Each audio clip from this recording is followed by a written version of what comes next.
Deus te abençoe, muito bom estar de volta com você. Muito obrigado por você acessar o nosso canal, o canal da ADCA, Assembleia de Deus Central, em Araguari. Eu sou o pastor Braulino Borges, hoje voltando com você, trazendo mais um subsídio da nossa EBD, Escola Bíblica Dominical. Estamos aqui juntos com você, levando informação, levando conhecimento, levando a palavra de Deus até o seu lar, onde quer que você esteja. Pastor João Paulo, Pai do Senhor Jesus. Paz do Senhor, pastor. Tudo bem? Paz do Senhor aos nossos internautas. Tudo bem, graças a Deus. Amém, glória a Deus. Nossos internautas estão sempre aí esperando as nossas postagens. Nós estamos voltando, trazendo mais uma lição da Escola Bíblica Dominical, não é isso? Isso.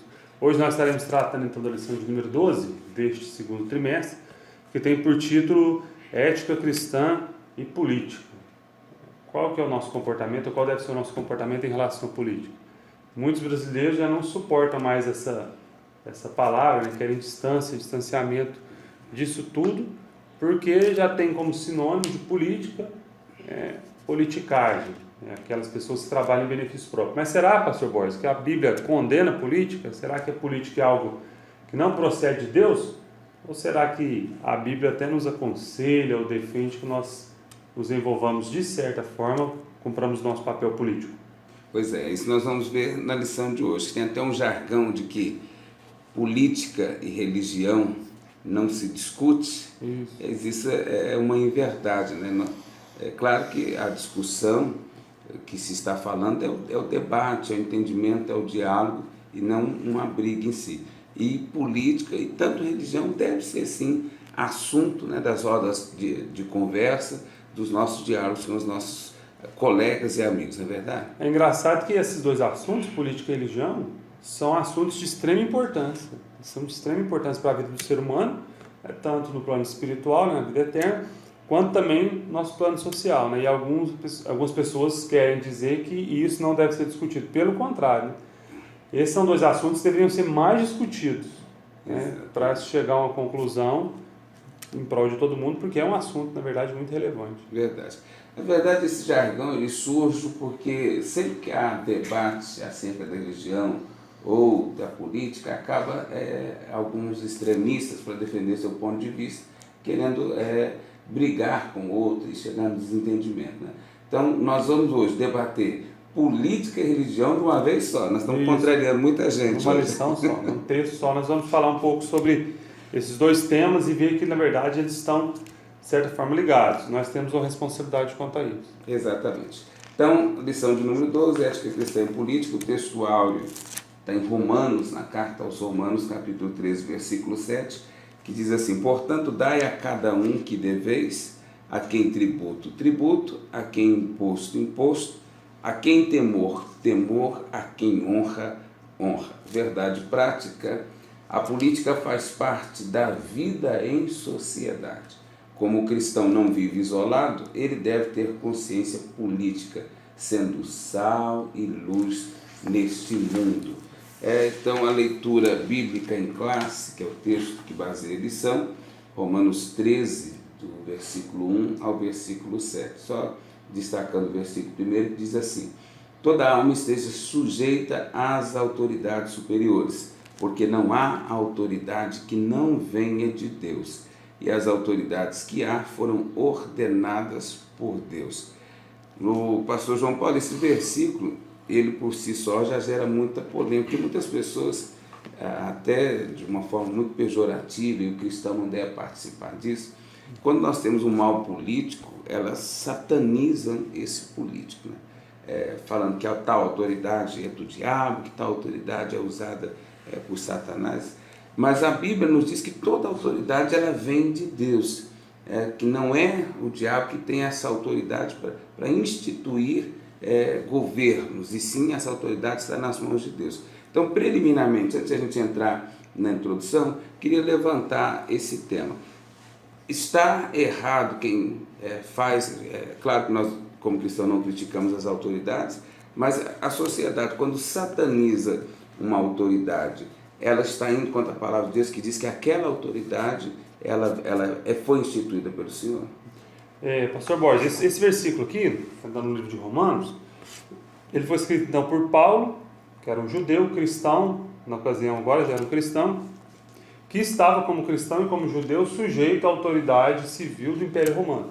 Então quem governava era o Império Romano. Então Paulo está aconselhando seus irmãos em Cristo, cristãos judeus, os gentios também, a se submeterem à autoridade de um Estado que dominava sobre eles. Então só esse contexto por si só já é interessante, analisar essa perspectiva. Paulo não era uma pessoa que estava falando de dentro do poder, ele não era um governante, um imperador que estava falando, vocês devem me obedecer porque eu fui uma autoridade instituída por Deus. Não, ele estava falando como alguém que deveria ser submisso.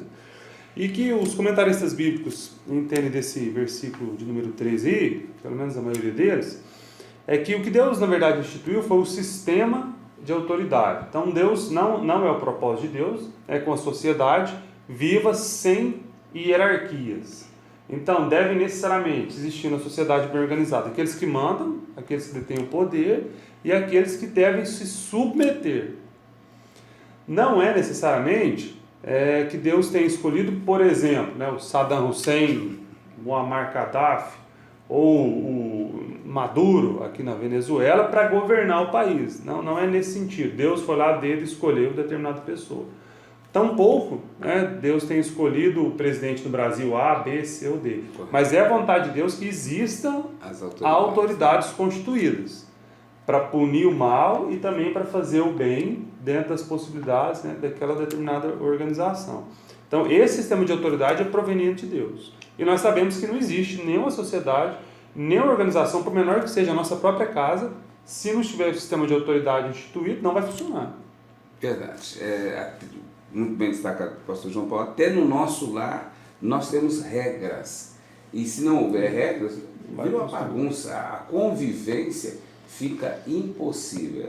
Imagina uma casa sem regras, cada um faz o que quer. Não tem como viver nessa casa. Então, a casa tem uma liderança, que geralmente são os pais, e as regras, para possibilitar a convivência. É isso que o autor falou. O cristão não vive isolado, ele vive em sociedade. E se vive em sociedade, precisa da política para organizar essa vida social. Os nossos objetivos são objetivos específicos: apresentar uma perspectiva bíblica da política. Olha, nós falamos Bíblia e política ao mesmo tempo, sim. Compreender que a separação do Estado e Igreja é uma herança protestante. Isso é interessante, você vai ver aqui que foi a reforma protestante que proporcionou essa separação, e mostrar como o cristão deve lidar com a política. Nós temos que nos abster da política, estar fora da política, qual que é o envolvimento, até que medida nós podemos nos envolver. Então, fique ligado, vá acompanhar essa aula até o final, com certeza será muito esclarecedora para você. Na introdução, o autor vem falando exatamente aquilo que nós levantamos, que a política foi satanizada. Às vezes sataniza-se alguns personagens, mas na verdade a política como um toda foi satanizada, sendo taxada como algo que é do diabo, algo que vem de Satanás, que vem do inferno. E por conta disso o autor coloca que nós deixamos essa área, ao momento que nós ficamos fora dessa área, nós causamos um prejuízo e deixou realmente que o inimigo tomasse conta.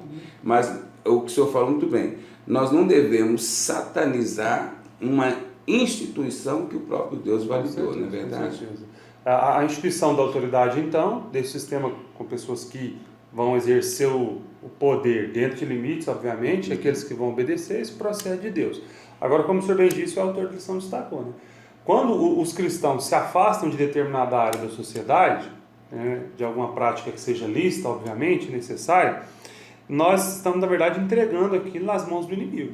E é assim com a política, e é assim também, por exemplo, outro exemplo que eu acho que a gente pode destacar nesse sentido, pastor Borges, por exemplo, a academia, as alguns crentes vão reclamar de entregar seus filhos nas universidades federais, as universidades públicas, temerem de que os professores influenciem os seus filhos negativamente, abandonarem a fé, etc. Olha, mas por que nós cristãos não estamos lá ocupando aquelas cadeiras de mestres e doutores? Porque, de certa forma, talvez em determinada época a igreja falou que aquilo não era relevante para o reino de Deus, não era espiritual, por assim dizer. E acaba entregando na mão do inimigo aquela determinada área. Não é diferente também com a política. E também a televisão, né? Exatamente. O porquê que a programação, a maioria promíscua. Porque o crente achou que a televisão era do diabo e deixou, ele tomou conta, e hoje nós temos uma programação realmente muito promíscua. Nós poderíamos ter excelentes programas, tanto evangélicos, né, estampadamente evangélicos, como programas realmente, que ainda que não tivesse a estampa lá, da bandeira do evangelho, mas tivesse um conteúdo sadio, que não agredisse, mas que transmitisse valores morais salutares para a sociedade, o que é difícil de encontrar hoje, na grande mídia. Com certeza. Então, o caminho, preliminarmente falando, não é se afastar. Nós já temos esse parâmetro. Se não é afastar, é até que ponto que nós podemos então participar. Isso você vai acompanhando até no final. Tópico 1, nós vamos ver uma perspectiva bíblica da política. Como que a Bíblia nos fala sobre a política? Deus governa todos os aspectos da vida humana, inclusive a política. Aqui vem falar desse controle que Deus tem na vida política. Eu já falo que não é Deus que escolhe, a escolha é nossa, né, dos governantes. Então, de que forma que Deus exerce esse governo na política? Em alguns casos, obviamente, né, a Bíblia mostra que Deus, de fato, interferiu na política dos países, né, dos impérios. A época, por exemplo, nós vemos ali no livro de Daniel, exemplos disso, também no livro de Esdras, de Neemias, né? O próprio Isaías profetizou que Deus já havia escolhido um determinado governante, Medo-Persa, que era Ciro, para exercer autoridade. Então, nós não podemos, obviamente, né, descartar essa ideia de que Deus, segundo o seu propósito, ele pode escolher determinada pessoa, guiar o curso da história para que determinada pessoa exerça autoridade. Mas também, pastor Borges, ele deixou ao nosso encargo, em alguns países, por exemplo, o Brasil, né, que nós temos a possibilidade de exercer o voto, que os seres humanos, né, que os cidadãos façam a sua própria escolha. Isso tudo, apesar de nós podermos exercer a nossa escolha no caso, é que isso tudo não está distante da vontade, do controle de Deus. Não está distante do controle de Deus. Apesar de nós podermos escolher, eu penso que tudo só é possível dentro de um propósito, dentro de uma vontade que Ele permita que seja assim. Dessa forma, obviamente, nada pode escapar do controle de Deus. Mas Ele permite que nós façamos as nossas escolhas e, segundo a sua soberania, obviamente, Ele pode intervir segundo o propósito, né, a vontade que Ele quiser, dentro do governo de qualquer país. Isso, dentro dessa perspectiva, quando nós estamos ali naquele falso julgamento de Jesus, Pilatos vai interrogar Jesus preliminarmente não lhe dá resposta. E ele, tentando intimidar Jesus, ele fala: você sabe que eu tenho poder para te matar? E aí a resposta que Jesus dá: nenhum poder você teria se o meu Pai não tivesse te dado. Né? Então, ali Jesus estava demonstrando que aquela autoridade tinha aquele poder por permissão de Deus, obviamente. Né? Com certeza.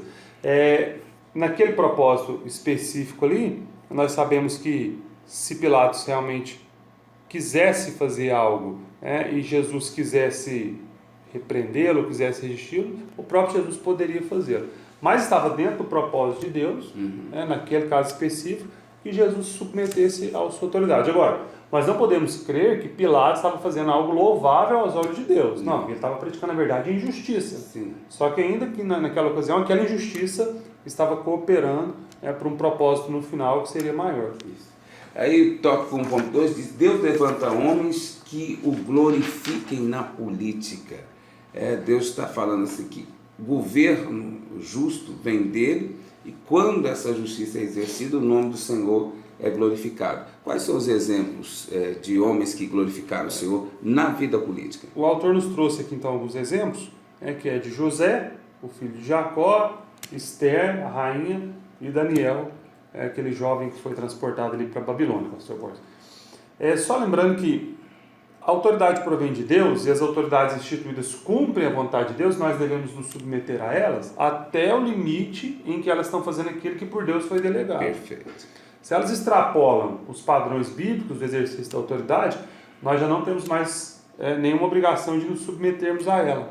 conforme disse muito bem, né, o livro de Atos, quando Pedro falou assim que importa mais obedecer a Deus do que aos aos homens. Né? E os exemplos ótimos que nós temos aqui, o autor nos trouxe à memória, é José, o filho de Jacó. José era de fato um político. Né? Depois de todo o transtorno que ele passou ali na prisão, ter sido vendido pelos seus irmãos, ele era o governador, a autoridade máxima do Egito. Então as pessoas iam a ele para comprar e para vender, como nós bem sabemos. O fato de Esther, nós não vemos esse exercício político dela, né, tão largo, a não ser na ocasião que nós vemos ali ela como a mulher do rei, né, a rainha, e de certa forma influenciou politicamente, né, o salvamento dos seus conterrâneos. E Daniel, esse sim também um grande exemplo, assim como José, que ele era um governador e tinha vários estados, como se fosse possivelmente nos dias de hoje, várias províncias sob o seu governo e vários homens sob o seu governo. Ele tinha autoridade administrativa e exercia política. E nós não vemos nenhuma dessas três pessoas, nenhuma conduta que maculasse a sua posição política. Isso, e fora da Bíblia também o autor coloca um exemplo de uma atuação política que também foi marcante, influenciada pela pregação de John Wesley. O que nós podemos falar desse Isso, tem mais esse exemplo, as pessoas que estão com a revista podem contemplar aí, é que um homem servo de Deus, um jovem, na verdade, parlamentar, chamado William Wilberforce, ele exerceu uma forte influência nos seus dias no Reino Britânico para colocar fim ao tráfico dos escravos. Então, muitos navios negreiros transitavam, né, todos os mares, carregando escravos de um lado para o outro, e ele, com a perspectiva bíblica, viu que aquilo, na verdade, contrariava os princípios da palavra de Deus. E ele lutou enquanto parlamentar para que isso, na verdade, fosse abolido. E ele obteve sucesso e êxito em dias, pastor Borges, que a própria sociedade, o próprio país, que tinha bases cristãs, acreditava que aquilo não era antiético. Mas ele lutou e, lá no parlamento britânico, conseguiu a abolição da escravidão. Tem um filme, está disponível para as pessoas verem, né? Se eu não estou enganado, o nome do filme é Graça Maravilhosa, me parece que o nome é esse mesmo. Então eu já vi o filme, um excelente filme, que fala da trajetória desse jovem político cristão, que teve muitas dificuldades, mas ao final ele conseguiu fazer isso, né? Essa defesa da dignidade da pessoa humana. Ok, então exemplo bíblico, exemplo extra-bíblico, né? Exemplo já até bem próximo de nós, no século XVIII, século XIX, e temos exemplo com certeza de pessoas que estão hoje perto de você fazendo diferença na vida política, né? Embora nós não tenhamos nenhum expoente expressivo, mas com certeza nós temos ainda servos de Deus fazendo diferença na vida política e nós devemos então observar isso. O Estado e a política. A Bíblia nos orienta que as autoridades nós não devemos temê-las se a gente fizer o bem. Isso. Porque a autoridade ela vai punir quem está errado e isso provém de Deus. Qual que é essa relação entre Estado e política? O Estado, na verdade, no nosso caso aqui, nós estamos no Brasil, um Estado democrático de direito, em que as leis devem governar o Estado. Ora, quem faz essas leis, as pessoas responsáveis por editar as leis no Brasil, no nosso caso aqui, na nação toda, é o Congresso Nacional, que é composto pelo Senado Federal, e a Câmara dos Deputados. No nosso caso, então, o Estado, por meio desses parlamentares, tem a obrigação de editar as leis, e essas leis vão dirigir a política do Brasil. No nosso caso específico, o Estado está diretamente ligado à política porque é um Estado democrático. Outros países, por exemplo, já não têm essa relação tão próxima, porque podem existir alguns exemplos, mas na verdade existem alguns exemplos, em que o Estado está adstrito ali à mão de uma única pessoa, e essa pessoa exerce o domínio de forma autoritária e ela não está submetida, não está submissa a nenhuma lei. No Brasil, o nosso caso é um pouco diferente, né? Nós temos que observar as leis, e essas leis são feitas por pessoas que foram eleitas pelo povo. E o princípio da legalidade, né? Tem que fazer aquilo que a lei autoriza. Não tendo lei que autoriza, isso é vedado, é um comportamento que o próprio Estado não pode adotar. Estado e política está ligado à lei. E o Estado e a Bíblia? O texto que o senhor leu inicialmente, Romanos 13, já nos mostra essa ligação do Estado e da Bíblia. Ou seja, a Bíblia nos fala que há necessidade de pessoas que exerçam autoridade como Estado. E uma dessas autoridades, uma dessas prerrogativas, está justamente ligada à punição daqueles que transgridem a lei. Então o Estado pode instituir leis e pode instituir pena para aqueles que transgridem a lei. Por exemplo, nós temos no Brasil, né, várias leis, né, realmente nós temos leis em demasia, e nós temos leis que punem, né, um exemplo que todo mundo conhece, por exemplo, o homicídio, o roubo, o furto.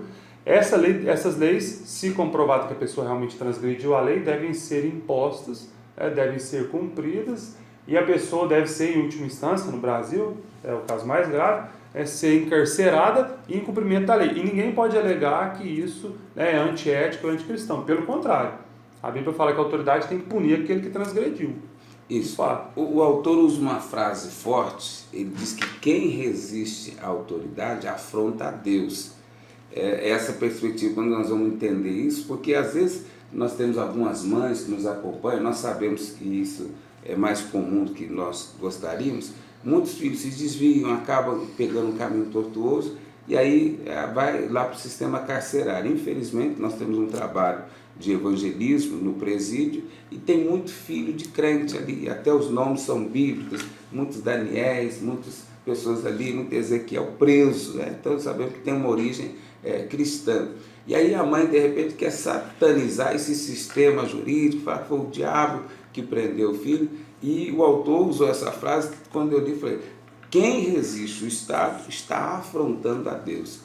É forte, mas é verdade, né? É bíblico. Só considerando, pastor Borges, o seguinte, né? Se essas leis são leis justas, se essas leis não contrariam a palavra de Deus, então não há outro caminho a não ser submeter-se a elas, obviamente. O que pode ter acontecido no curso de alguns jovens, né, que foram criados na igreja, não é que Satanás instituiu as leis e faz uso das autoridades, né? Mas é que Satanás então encontrou lugar na vida da pessoa para ela transgredir a lei e ter que ser punida pelas autoridades, né? Infelizmente. Só complementando outro assunto que o autor coloca aqui, e esse talvez seja até mais delicado ainda, né? Que a autoridade também do governo está na necessidade e na verdade da sua competência de instituir impostos e tributos. Tem pessoas que pensam que o Estado, né, vai administrar a cidade, ou o Estado, ou a nação, a partir de um dinheiro que vai cair do céu, ou que vai ser simplesmente impresso no Banco Central. Não, esse dinheiro é o nosso dinheiro mesmo, os impostos e tributos. Agora, o que nós podemos questionar, e na verdade nós devemos questionar, nós sabemos que no Brasil às vezes há uma dificuldade, é a má gestão, a má aplicação do dinheiro, ou mesmo o desvio das verbas. Isso aí também contraria a palavra de Deus, contraria a vontade de Deus, mas é lícito pagar tributos, impostos. Sim, a vida social, qual que é a função do Estado? Garantir acesso à saúde, educação e segurança. Nós sabemos que para isso tem todo um corpo de funcionários por trás. São os professores que educam os nossos filhos, são os policiais, os agentes penitenciários, são os próprios agentes políticos e os próprios funcionários públicos, né? Todo essa gama de servidores que está gerindo o Estado, está gerindo os municípios, está gerando toda essa nossa nação. Eles precisam sobreviver, precisam de dinheiro. Então a máquina pública, ela custa muito caro. Não é só a corrupção que toma o dinheiro. Infelizmente existe a corrupção e tira dinheiro que deveria ter usado no benefício de toda a nação. Mas a máquina pública custa caro e ela deve ser mantida pelo todo, que é a sociedade. Os impostos vão pagar o salário do médico, do dentista, do professor, do policial, do militar, do exército, das forças armadas. Então, muito bem lembrado pelo pastor João Paulo, o dinheiro não vai cair do céu ou não vai ficar, o governo tem uma casa da moeda, porque a entrada do dinheiro na economia, ele precisa girar, não é só fazer dinheiro, não é esse o caminho, não tem nem condições que isso aconteça. O dinheiro precisa girar na sociedade para que ele tenha o seu valor comercial. E isso vem dos impostos, vem da contribuição de cada um de nós. É todo o povo mantendo o Estado funcionando, só para você entender. Dentro disso, nós não falamos O que é a definição de política? O que vem a ser a política? A definição de política é justamente isso que o senhor falou, né? É as autoridades constituídas, aqueles que nós escolhemos, que estão investidos de autoridades, arrecadar esse dinheiro da população, né, e revertê-lo e administrá-lo de forma justa em prol da sociedade. A política, então, é essa arte de administrar, de fazer o bem em prol de todos aqueles que estão ao nosso redor. Diferente da politicagem, que é isso que as pessoas condenam. Mas às vezes condenam sem saber qual é a definição, né? A politicagem, então, é fazer política mesquinha, é fazer política pensando só em si mesmo. É isso que é o que nós condenamos de fato. Verdade. Política, por si só, a própria igreja faz. Quando a igreja arrecada dízimos e ofertas, e a administração da igreja reverte aquilo para o bem comum, né? Investe no templo, adquire patrimônios para a igreja, né? Melhora a estrutura da igreja, isso tudo é política. Só que esse é o sentido pleno da palavra, que as pessoas desconhecem, por isso, às vezes, pastor Borges, condenam já de plano a palavra, não querem nem saber desse assunto. Ok, então está explicado para você a definição do que é política e com certeza abrir na sua mente sobre essa questão. Nós vamos avançar para o tópico 2, separação do Estado da Igreja, uma herança protestante. Muitas pessoas ouvem dizer que o Brasil é um Estado laico e sem entender direito. O que é isso? Ele só fala que religião e política não se misturam, por isso o Brasil seria um Estado laico. Aí o tópico 2.1 diz a união entre a Igreja e o Estado. Houve algum momento, pastor João Paulo, na história que isso caminhou junto? Porque o autor fala de separação, se separou porque antes estava ligado. Nós vemos que no início do cristianismo havia uma forte oposição do Estado, que era o Estado romano, no caso, e também em desfavor dos cristãos. Nós vemos que na Bíblia, na Palavra de Deus, e na história, muitos cristãos foram mortos pelo Estado. Jesus foi morto pelo Estado. Sim. Paulo, o apóstolo, foi morto também pelo Estado romano, executado, segundo a história nos mostra, a mando do próprio governador Nero. E durante muito tempo, então, houve essa tensão entre Estado e o cristianismo. Só que a história nos conta que no século IV, com a ascensão de Constantino ao Império Romano, ele mesmo tomou a decisão, ele teria se convertido, e tomou a decisão de oficializar o cristianismo como religião oficial do reino. Ora, se agora o rei era cristão e o Estado era cristão, o que todas as pessoas deveriam fazer automaticamente? Para ter o favor do rei, para não se opor ao império, tornar-se cristãos. E assim foi, com essa união entre Estado e Igreja, lá no século IV, pastor Borges, isso durou provavelmente até o século XVI, nessa força toda, a ponto de que em algumas épocas da história, o Papa, a Igreja, determinava quem deveria assumir ou quem não deveria assumir o reinado. A Igreja passou, em alguns casos, a mandar realmente alguns países, em alguns estados, a gerir a política de muitos estados. E a reforma protestante, que nós vamos falar aqui à frente, veio dar uma nova conotação para isso. Ok, então, viu que anteriormente era tudo unido, Estado e religião se misturavam. E aí a reforma protestante, nós vamos começar a entender isso. A separação entre a Igreja e o Estado, tópico 2.2, que vai falar como que foi essa cisão, né? Isso. Então, a reforma protestante, nós temos que nós enxergamos a reforma protestante como um movimento que foi feito inicialmente a partir de Martinho Lutero, mas são vários personagens envolvidos, e pelo próprio Deus, para trazer uma nova fase, então, à igreja, a libertação de doutrinas que eram compatíveis com a palavra de Deus, mas tem outro viés também. Muitos países, muitos estados, muitos governantes já estavam insatisfeitos com a ingerência absurda da igreja romana, do Papa, sobre os seus estados. Então, muitos encontraram na reforma protestante uma boa ocasião para fazer o quê? Para se livrar de Roma.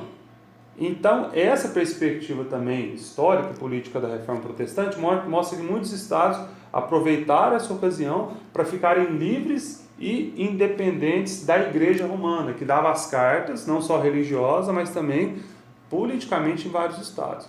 Então, através da reforma protestante, desse movimento de retorno à palavra de Deus, acabou então também que teve essas implicações, da reforma espiritual, da tentativa de voltar, no esforço de voltar às doutrinas bíblicas, mas também acabou tendo essa consequência de separar, de buscar a separação do Estado da Igreja. A Igreja cuida das coisas espirituais, e o Estado cuida então da política, de gerir os assuntos de interesse comum. Isso, então só para explicar melhor para os nossos seguidores ali, que nos acompanham, os internautas. Então, a Reforma Protestante, que completou 500 anos o ano passado, deu-se início em 1517, capitaneada por Martinho Lutero, um ex-monge, né?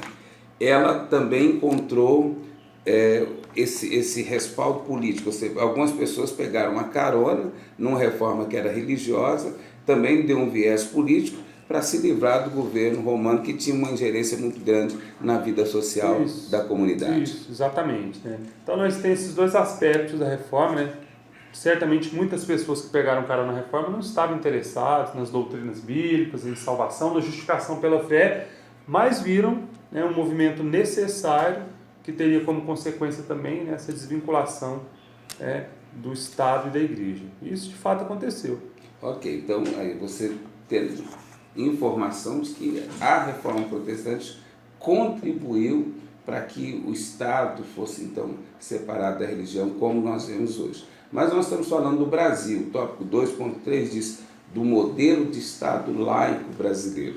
Até que ponto essa separação é salutar? Como é que isso funciona no Brasil e como é que isso foi adotado? Nós falamos anteriormente da grande influência da Igreja Católica no Estado.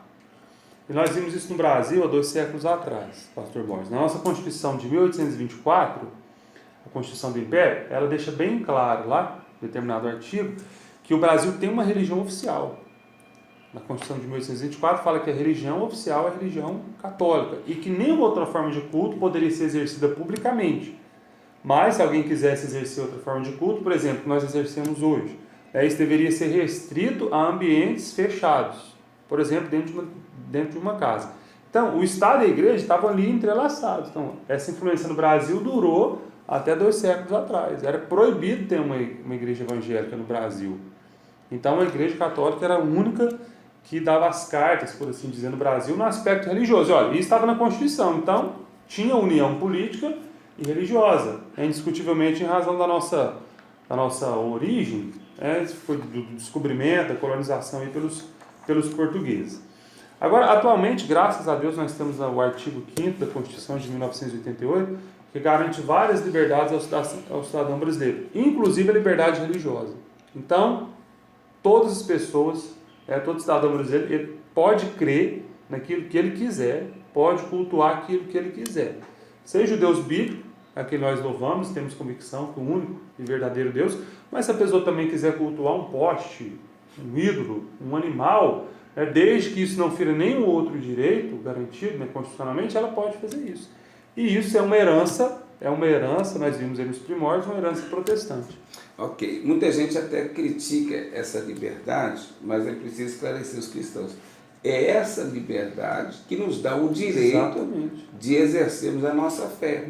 Se dá o direito a outros também, paciência, o nosso papel é mostrar a verdade. Mas se tolir a liberdade, nós também seremos atingidos. Né? Então, nós precisamos entender isso, que a liberdade que o outro tem é a que nós temos também. Se atingir a liberdade deles, nós também seremos atingidos. Então, antes continuar com a liberdade. Nós temos que ser fiéis defensores da liberdade religiosa, da pluralidade religiosa no Brasil. O Estado tem que garantir essa liberdade.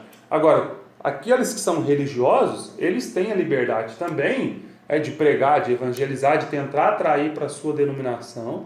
E é isso que todos nós fazemos. Nós, enquanto cristãos, com a plena convicção de que Cristo é o caminho, a verdade e a vida. E outros, com suas convicções, também tentam atrair pessoas para suas tendas, para suas congregações. Essa liberdade deve ser mantida, isso é bíblico. Inclusive, pastor Borges, o próprio Jesus nunca se opôs a essa liberdade. Ele nunca quis converter alguém à marra, sob ameaças, e obrigar alguém para a igreja. Jesus também nunca disse que o Estado deveria ser cristão. Ele disse que o Estado deveria cumprir o seu papel e a igreja cumprir o seu papel. Então, louvado seja Deus pela liberdade religiosa, que assim permaneça. Agora, nós, enquanto cristãos, devemos nos esforçar para pregar o Evangelho. Amém. Ponto. Tá claríssimo isso. Avançando para o tópico 3, como o cristão deve lidar com a política? Agora sim, de forma prática, como você deve lidar com isso? Eu devo votar, não devo votar? Como é que eu participo? Posso fazer parte de partido político? Vamos ver essa questão. O pastor João Paulo colocou muito bem que nós devemos ter cuidado com o perigo da politicagem. E é isso que o autor também coloca, nós vamos abordar de forma mais especificada. Esse perigo é iminente, né? E acaba que a gente condena tanto a politicagem e de alguma maneira, de repente, a gente pode estar envolvido com ela. Como é que esse perigo ronda o crente? Olha, em primeiro lugar, pastor Borges, o crente que exerce alguma autoridade, né, nós sabemos que nós temos crente nas diversas esferas de poderes no nosso país, ele deve ter cuidado para ele não incorrer nesse erro aqui, de fazer política pensando em si mesmo. A pessoa que foi alçada a um cargo político, ele está ali para fazer política em prol da sociedade, para atender o benefício comum, não em prol de si mesmo. Então ele deve ter cuidado para não cair na tentação de forma ilícita, se beneficiar e usar o seu cargo para se beneficiar e ficar rico, ou obter vantagens, que às vezes nem permite a riqueza, mas que são contrárias à legislação.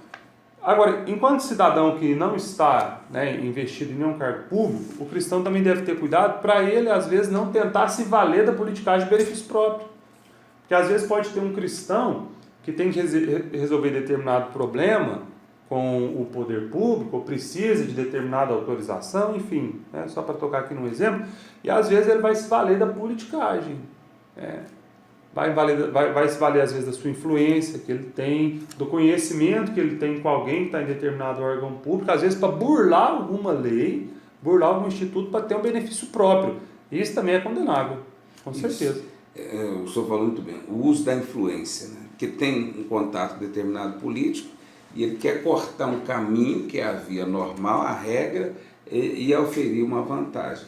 O senhor colocou muito bem que isso, mesmo a pessoa não sendo política, mas se valendo dessa prática, ele está colaborando e participando da politicagem. Exatamente. E ele está fazendo aquilo que o autor colocou aqui, mencionando o texto 2 Coríntios 6, 14, 15, ele está se prendendo a um julgo desigual com o incrédulo. Se um crente usa desse expediente, e o político do lado de lá, ainda que um ímpio, não, se for um cristão é pior ainda. Então os dois, né, se a situação for lícita, os dois estão incorrendo em erro. Agora, se é um cristão e um incrédulo, aquela pessoa depois, aquele crente vai acabar ficando ligado àquela pessoa descrente por uma relação, né, no mínimo imoral, ou quem sabe em algumas circunstâncias até criminosa, né? E nós não devemos de forma nenhuma nos valer de nenhum expediente imoral ou ilícito para atender uma necessidade, ainda que seja nossa, né? Exato. Nós vamos avançar para outro tópico também delicado, que é o 3.2, como delimitar a atuação da igreja na política. Nós temos vivido alguns escândalos, e isso tem gerado repercussão nacionalmente, de que igrejas que colocam político no seu púlpito. E nós sempre defendemos que o púlpito é sagrado, que o púlpito deve ser ocupado por homens santos. Às vezes coloca ele ali com desculpa de orar, não é uma autoridade, ele veio aqui receber oração. Receba a oração ali aos pés do altar, como todo mundo recebe. Esse envolvimento seria um limite que a igreja tem que colocar? É um limite que foi avançado? Como nós podemos ver essa prática que acaba acontecendo nos nossos dias? Como você já falou bem, a situação é um tanto delicada, né? Um tanto delicada. E a igreja tem que exercer um papel que está contido, está delimitado na palavra de Deus. E nós não vemos, né, a palavra de Deus orientando a igreja, seja por Jesus Cristo ou pelos seus apóstolos, a tomar nenhum partido político nas suas reuniões. Todo cristão tem o seu papel de cidadão, tem a sua preferência política, de votar no partido A, B, C, ou candidato A, B, C ou D. Mas a igreja tem um papel específico, os cultos têm um papel específico, nós sabemos, que é o de cultuar a Deus, de louvar a Deus, de reunir a igreja para prestar um culto a Deus. E dentro do culto a Deus, dentro da prestação do culto a Deus, não cabe nenhuma situação desse viés. O culto não é feito para isso.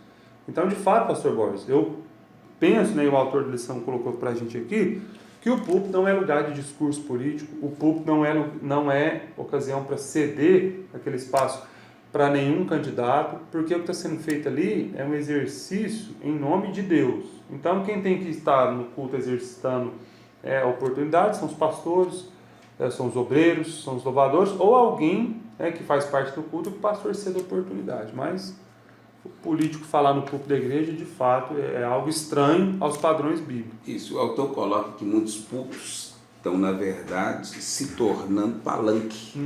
E esse é um perigo, não cansa. Você pegar um púlpito sagrado e transformar ele num palanque eleitoreiro, aí o seu culto perde a finalidade. Então, o autor fala sobre limites, delimitar.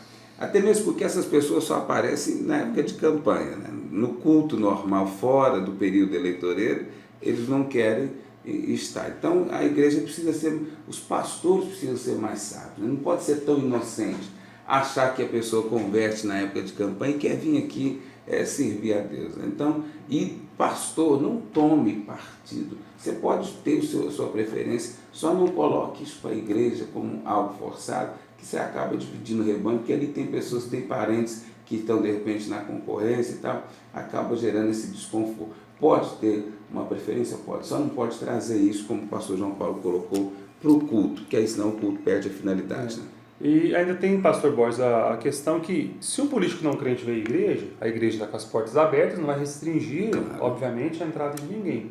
Mas se um político não crente vem para a igreja com um propósito, né, de se mostrar, de às vezes captar alguns eleitores, senta-se lá no banco, dê a ele então um local, se for o caso, né, um local reservado para ele, que ele sente na nave do templo, e é uma boa ocasião também para ele mesmo, para o político, refletir acerca da sua salvação. Então quem está no púlpito tem uma riquíssima oportunidade de pregar a palavra de Deus como ela é, e aquela pobre alma tem então uma rica oportunidade de ser salva também. Nós não podemos desprezar essa questão, que é uma pessoa, é um ser humano com uma alma que carece da salvação do Senhor Jesus. Mas se for um crente, se a determinada personalidade política já for um cristão, for um crente em Jesus Cristo, ele deve ter todo o cuidado para não se valer da sua oportunidade no púlpito para fazer politicagem, ou seja, para fazer política em benefício próprio. Então, certamente é uma situação difícil, mas tem que conseguir separar as duas coisas. Ok. Prudência é a palavra-chave. Tópico 3.3 diz ajustando o foco da igreja. Isso é bastante pertinente, o autor foi muito feliz em escolher esse tema, que a igreja às vezes ela se perde, né? E fica meio míope, com a visão desfocada, é onde comete alguns equívocos. Ajustar o foco significa adotar que comportamento? Pastor Borges, eu penso que é o seguinte, né? Primeiro, a consciência de que nós somos cidadãos, nós estamos no Brasil especificamente, né? Na sociedade, que nós temos a oportunidade de manifestar a nossa vontade, a nossa intenção.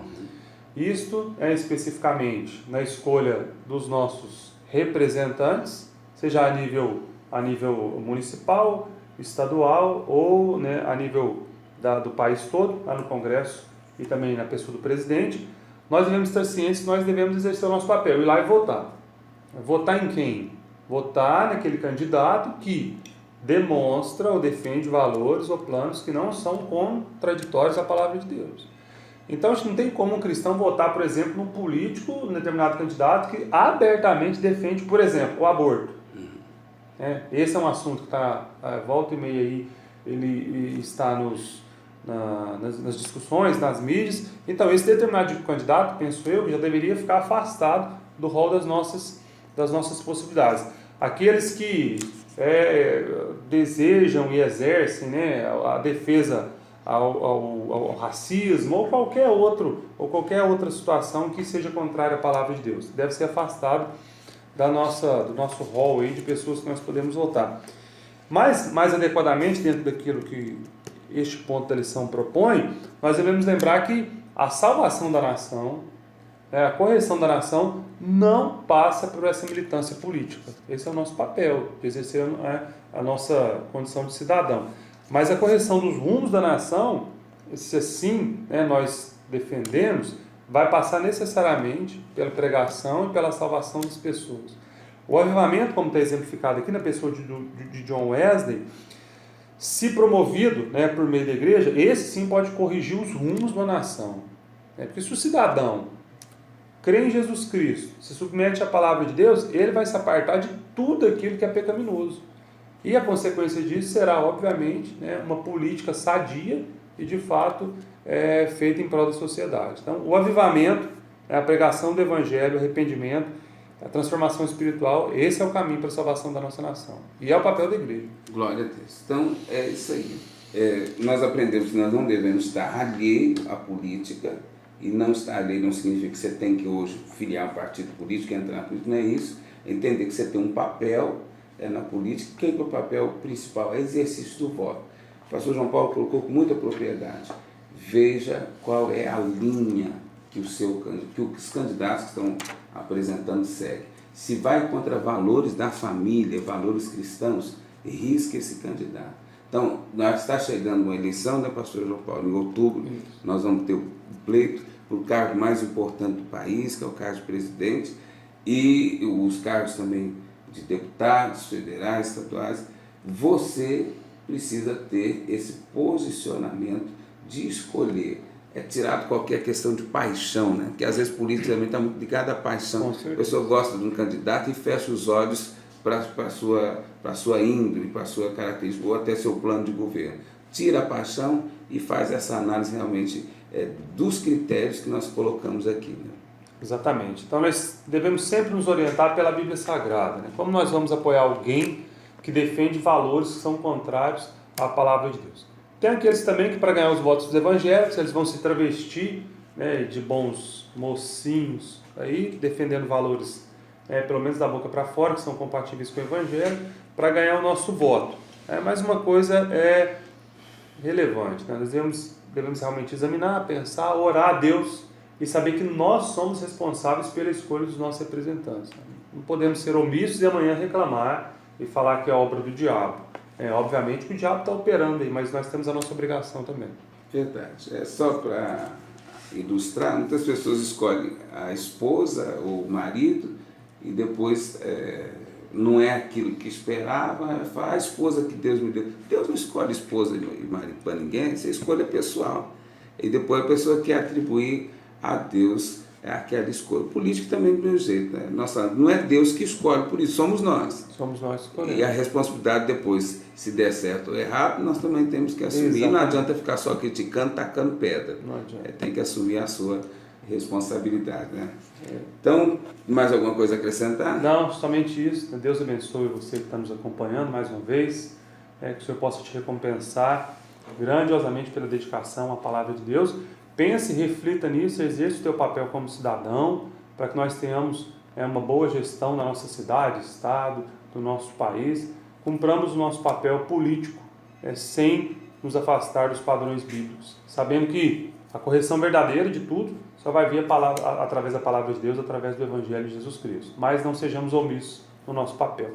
Amém. Então, até o nosso próximo encontro, né? Que o Senhor nos guarde, nos abençoe, que essa lição fale com os nossos espectadores e que na próxima lição também a gente traga assuntos que vão trazer crescimento e esclarecimento. Pai do Senhor, pastor João Paulo. Amém. Deus te abençoe.